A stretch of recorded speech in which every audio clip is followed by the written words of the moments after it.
বিপত্তারিণী মায়ের ডালা সাজিয়েছিলাম। এই যে দেখো, ধাগা তৈরি করার জন্য দুব্ব বাছা হচ্ছে। জয় মা বিপত্তারিণী মায়ের জয়। গেছিলাম আমরা মাকে আনতে। কাল ছিল বিপত্তারিণী পুজো, তা আমরা আগের দিন মাকে আনতে গেছিলাম। আমরা বাড়ির সকলে মিলেই গেছিলাম। পিছনে আরো লোক আসছে, আমার ননদ, নন্দাই, হাজবেন্ড। এই যে দেখো, এটা চলে গেছিলাম যেখানে বানাতে দেওয়া হয়েছে। সেখানে প্রচুর দুর্গা ঠাকুর রয়েছে এবং সেখানে অনেক জায়গায় ঠাকুরও বানাতে দেওয়া হয়েছে, বিপত্তারিণী ঠাকুর। এই দেখো, এখানে আর একটা ঠাকুর রেডি করা হচ্ছে।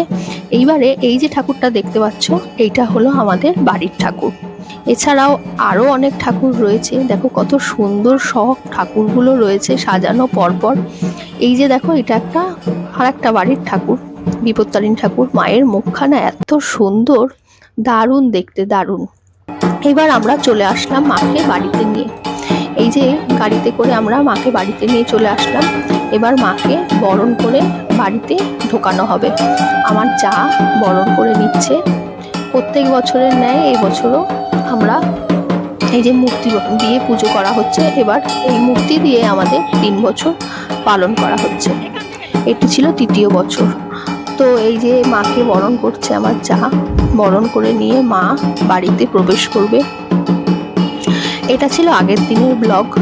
তোমরা আস্তে আস্তে পুজোর ব্লগও আসবে তোমাদের সামনে, দেখতেই পারবে, সেটা পরে দিচ্ছি।